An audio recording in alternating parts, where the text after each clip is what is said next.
What's going on, guys? It's Cadence. Welcome back to season 2 of Rock, Roads, and Relics, the first episode of the season. We're going to start it off with a bang. We got Myles Clayborne from Saul on here, one of the biggest bands in the scene right now. Huge fan of these guys, dude. Thanks so much for hopping on. Absolutely, man. Thanks for having me. Bro, of course. So you linked up with these guys like about a year ago, right? Kind of right before the pandemic? Yeah. End of last January, technically was my audition. Yeah. So about mid February is when I was like full on member, I guess. How'd you meet up with them? How'd that go down? So long story short, like when I first came down to Kansas City, I was playing in a band called Renegades. That band actually played with Saul in a kickoff show for one of Renegades' runs. They were actually the direct support for us. Oh, really? And completely blew us out of the water. They came in like with the full production, full lighting. It was Will's first show with them, but like they completely just annihilated every other band on the bill. It's pretty impressive. Yeah, and you guys have just rose to the top of the charts so quick. I mean, the first single you guys dropped was like 2 years ago, and you're playing like Blue Ridge this fall. I'll see you guys there. I'm really looking forward to that. Like Riverfest, Incarceration, like all these huge festivals. This is really cool. I'm really excited because I've never had just a drummer on the show. I'm a drummer too, and I've never been able to just talk gear for like. That's rad. Yeah, bro. So you just got with Vader, right? Yeah, Vader. That's phenomenal. Finally a stick endorsement. Yeah, man. What's your live rig look like? Huh? What's your live rig look like? My live rig. So currently I'm waiting on a new crash and a new floor tom. They were out of the 18-inch when I ordered when I got my new Mapex kit. So that should be here like hopefully in a couple weeks. It'll be in before we get done. But I'm playing a Mapex Saturn Evolution kit. It's kind of a hybrid. So I'm running a maple walnut kick and then birch walnut toms. And those are in a 12, 16, and 18-inch configuration. Cymbal-wise, I'm using Legato. That's been the company I've been with since about March of last year. They've been real good to me. Incredible cymbals as well. Very durable. I just cracked my first one last year, which was crazy. It took that long. Normally cymbals last me like 2 or 3 shows. Oh yeah, I mean usually you go through them in like a couple weeks, dude. Exactly. With the kind of music you play, I mean it's so heavy. You gotta. Yeah. That and like with playing it so hard, and the fact that like those were both my rehearsal and my live cymbals for like from March all the way up to when we stopped playing in like October. So for the whole like one set of cymbals to pretty much last me that entire rotation. That's awesome. And you're a Mapex guy too, right? Don't they sponsor you? Yeah. Oh, that's the most recent endorsement. I think that was 2 weeks ago, I want to say. That's awesome. How does getting a brand deal like that work, like with such a big company? Contacts, honestly. Like that's what it came down to. I mean, obviously playing the brand and like just having a love for the brand is a big thing too. Like recently I didn't go full SJC. Like that's been a big topic, I guess, lately. Why didn't you just go full SJC? Because I've had a Mapex Black Panther sledgehammer snare for the last going on 6 years, and it's been my main snare. Like I haven't changed anything from it. And like I was like, hey, SJC, like I want to do a full kit, and they were like, well, you got to get rid of that Mapex snare first. And I was like, not gonna happen. I'm sorry, I can't. Oh yeah, no, the snare is the most important part. Like that's. Seriously. That's really the cool. Voice of your kit, like, you know what I mean? Like that's. Oh yeah.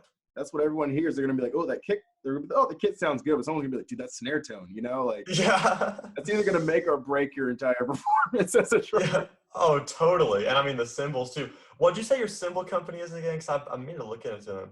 Legato. It's a Legado. Okay, that's sweet. Because I go through mine so fast. I need to figure something out. So you guys are hopping on the road sort of soon, right? With some festivals coming up. Yeah, August. We've got like basically 2 straight weeks. I think we have like 6 dates in 2 weeks that we're doing that are very far apart. So it's gonna be more driving than playing. Oh my gosh! The first one is we've got the 7th at Sturgis in South Dakota. And then right after that, literally the very next day, we have to play Riverfest in Fort Madison, Iowa. Oh my gosh. A ridiculous drive. It's like over, I think, 3 states, I want to say. That's insane. It's the tour routing's gonna be weird. Like when stuff starting up again, it's gonna be really Yeah. really weird. Yeah, it is. It's gonna be crazy though. But I'm looking forward to it. Like it's been too long. Like we didn't get to go. We were supposed to go out with Hell Yeah and All That Remains last year. That Yeah, didn't. I was about to ask about that because Yeah. I'm a big All That Remains fan, so I was wondering if that was getting rescheduled or not. Not. So we hadn't heard if it was, and we like. I'm wondering. Hey, buddy, what's going on? I'm wondering if it didn't happen. If like the rescheduling hasn't started with the announcement of Mudvayne coming back as reunion, because Chad Gray, singer Oh of yeah, Hell Yeah, is also the singer of Mudvayne. yeah. So with that happening, we were kind of just like, okay, we kind of understand why that's kind of been on the back burner a little bit. You guys are playing the same day as Mudvayne, right? At Yeah, Incarceration. yeah, Saturday the 11th. Now, like, that's crazy to me. Yeah. Are they one of your bands? They're not. They were never really one of my favorites. But like, I have a massive respect just for the band itself and how crazy they are. Like, just in how like the impact they had on the industry. Like when they came in and like they were just out of the box and weird. Yeah. And I don't think people really knew how to process it, but they were like, I don't know, I don't understand how this works, but I love it. So yeah, like I've got a big respect for that band. They're incredible. Who were your big influences kind of as a young musician growing up playing drums? Ooh, so I was mostly rooted in like pop punk when I started getting into like playing really. So Evan from State Champs is a big drummer to me. He's got a lot of cool chops. Josh Manuel from Issues also. As far as like the heavier side, Matt Griner from August Burns Red's always been a big influence to me.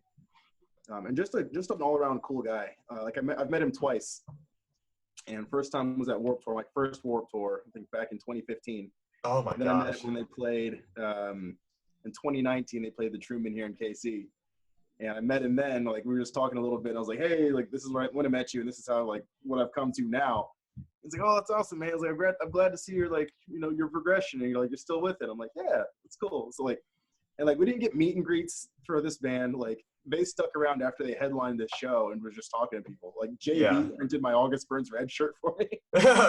So like, it was a crazy experience. But like, yeah, that's he's an amazing drummer all around, but he really stuck with me just because of how cool of a person he is. And I kind of aspired to kind of be that, like growing up as a drummer. Like I was just like, I never want to be that guy that just gets off stage and then doesn't talk to anybody. You know what I mean? Like I try to be like the guy that comes out and like can talk to people, can talk gear. I can talk gear all night.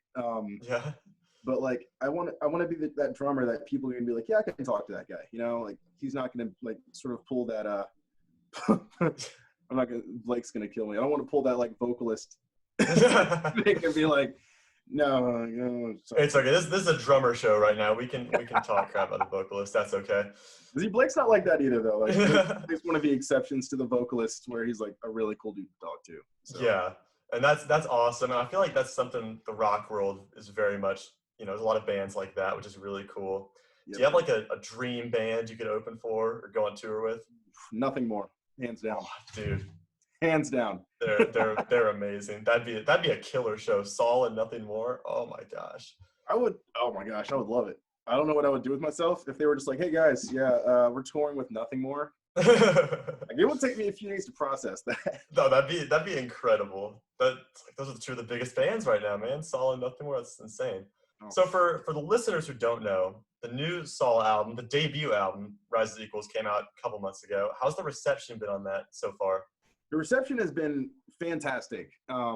We were actually talking about that on our last call, about like how a lot of bands came out last year and like kind of started to fizzle because nothing was really happening. But like we saw our Spotify numbers like grow substantially last year, which was pretty crazy, considering like we're still like a mid-level band, like we're not selling out arenas or anything, but like to see growth in our Spotify numbers in a year that we played 3 shows, it's pretty crazy. And just but with the new record coming out and so many hands were in it, and like the features that we got, and the fact we got to write with David Draymond, and the fact that, oh my gosh, I didn't know that. Yeah, King of Misery, that was a co-write with David Draymond.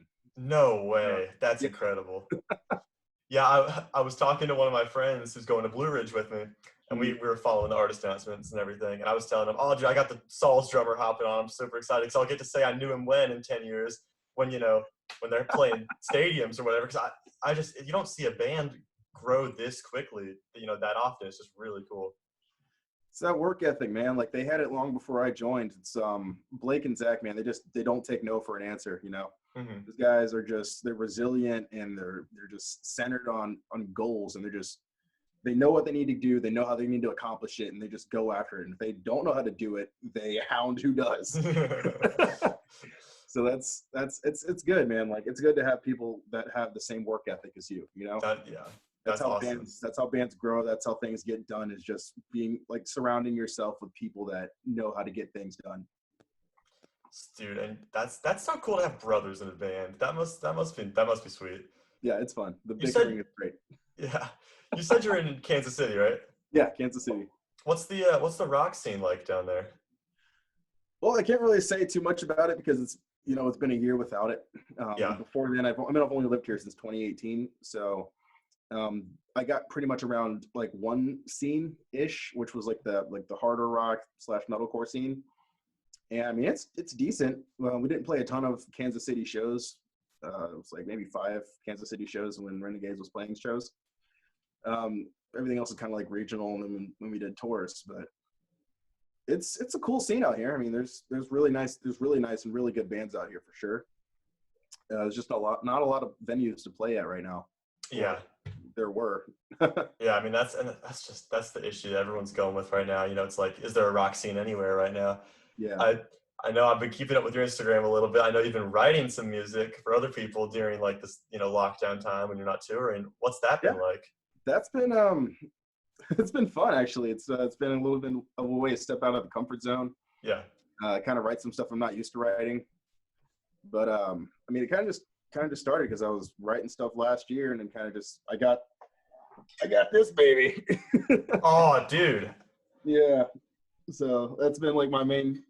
It's like my only electric guitar. Yeah. But I got it, and I was like, I want a 7-string because I was in a project called Death Breather, and we were like a deathcore project, and we were playing in like drop G sharp. Oh my God. So, and like ironically, right now it's tuned to like B standard. That's insane. But yeah, so we were like doing stuff that was that low. I'm like, I can't play a drop G sharp with a freaking 6-string. I can't do it. with a Strat, just with a Telecaster. Just like it doesn't work, So I got that, and I was starting to write stuff, and like it wasn't heavy enough for Death Breather, but it was still pretty heavy. So I was like just starting to stockpile all these random songs.